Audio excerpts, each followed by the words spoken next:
Hey there, I'm Andy. I'm a self-taught software developer, and in this video, I'm gonna give you the 5 ways to make your programming portfolio really stand out amongst the crowd. And these are 5 principles that I've basically come up with after looking at hundreds and hundreds of people's portfolios and establishing the underlying reasons why some of those stood out to me, why I'm like, oh, I really wanna investigate these people further, versus others where I'm looking at their website, their portfolio page, and just going like, yeah, this is not really doing it for me. So my goal for you by the end of this video is to really have a good sense of how to structure your portfolio so that it just stands out amongst the crowd. There's so many people looking to become software developers now, and you just wanna make sure you're doing everything you can to just stand out. So by the way, if you're new here, I'm Andy. I'm a mentor and a coach to people who are looking to teach themselves how to code and land their first job as a programmer. So I'd highly recommend subscribing below, hitting that subscribe button and hitting the bell icon to get notifications anytime I put out a new video. So with that being said, let me just talk about one quick thing about what your portfolio is and what it is not. Just to be super clear. So your portfolio is not your GitHub page. If you think your portfolio is your GitHub page, awesome, but I'm not referring to that in the video.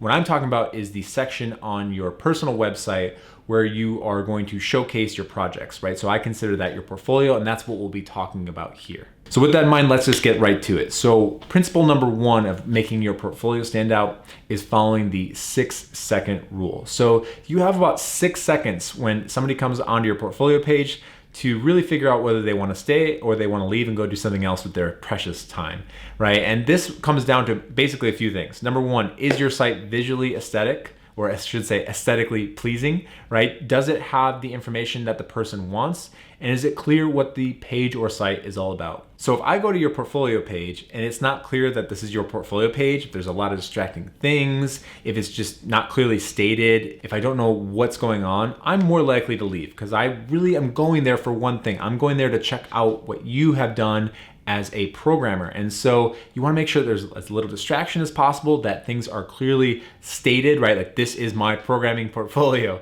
Like these are the projects. If any of that is confusing, if the site is not, again, aesthetically pleasing to the eye, these are all factors that can contribute to somebody after 6 seconds saying like, look, I'm gonna go do something else with my time, or I'm gonna go look at somebody else's portfolio. A good way to get a gauge on this is to show people your page and really try to get some honest feedback about it. Try to avoid asking mom and dad, brother, sister, spouse, really close friends. Try to get people who are more objective and will tell you like straight up like, hey, there's something wrong with your page. It's this, that, or the other. So following the 6-second rule is gonna be really helpful. Principle number 2 that you wanna follow is you wanna make it easy for them, right? So people are coming onto your site, your portfolio site, and they're trying to check out what you've done. So you gotta make it as easy as possible for them to get the information that they want. So you wanna display the projects in a nice way, right? It should be very logical, very nicely, cleanly separated. But even for each project section, you wanna make sure to have a link to your GitHub code. You wanna make sure there's a link to the working website or working application. You wanna make sure there's a brief description, right? Brief is the key word, with the programming languages you use, what the app's all about, just a brief summary. And then, if there's any screenshots, if you can keep it short, like if you don't have to have 10 screenshots, but if you can just have a couple, it will be very helpful. The worst thing in the world that you can have is a portfolio page where somebody comes onto it, they can't find your code, they can't find a link to the working application, they don't know what it's about, you haven't clearly explained things. So make sure you have that so you're not confusing or frustrating people who are viewing your portfolio. Now, principle number 3 is you want to keep things concise. So in those descriptions of your programming applications that you've built, you want to make sure that they are concise, which means you want to convey as much information as possible in as little words as possible. I think 2 paragraphs is the maximum of what you should focus on. If you really, really, really want to share a lot about this project, you love sharing information, you love communicating, you want to talk about why you built this application or what design decisions you made, that's more appropriate for a blog post or a YouTube video. So instead of trying to write an 8,000 word essay about this one project in your portfolio section, offload that or put a link to a blog post or that YouTube video where you can go hog wild. In fact, I highly recommend making blog posts and a YouTube video because then the person who's going to your site can then get a better sense for your personality and how you communicate. But be concise, don't blabber on and on about things. All right, principle number 4 that you're gonna wanna follow is show off your personality.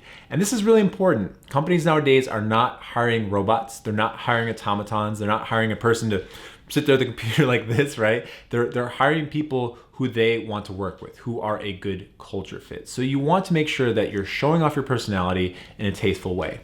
Now, this could be how you describe your applications. This could be the styling or templating that you use for your website. It could be a number of things. But either way, you want to make it as consistent as possible with who you actually are. The key thing here is tastefully, right? So don't try to get too cute with this.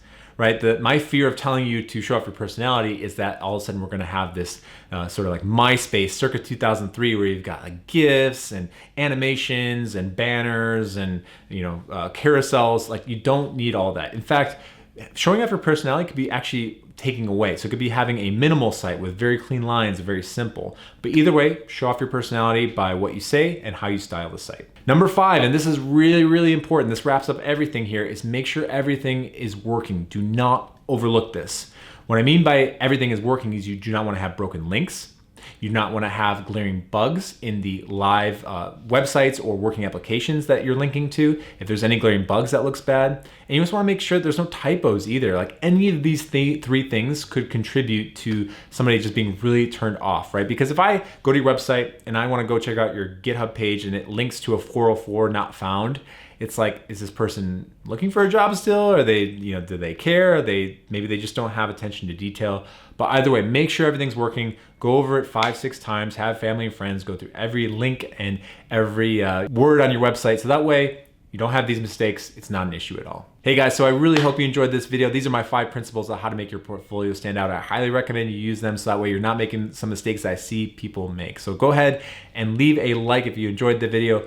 By the way, if you're looking to teach yourself how to code and get your career started as a programmer, and you want to work with me one-on-one to build the skills that you're going to need, build a really strong skill set, and also to understand the process of how to get hired when you don't have a fancy computer science degree and you have no experience, then I'd highly recommend joining my mastermind program. If you're interested, I'll leave a link in the description below to book a call with me. That's a career strategy session where during the call, I'm going to ask you what's really going on with you, what are the issues that you're having, where you want to go, where you want to take things, and then if the mastermind program is a good fit, we can discuss that as well. But either way, I hope you enjoyed this video. Thank you so much for watching, and I'll see you next time. Peace out.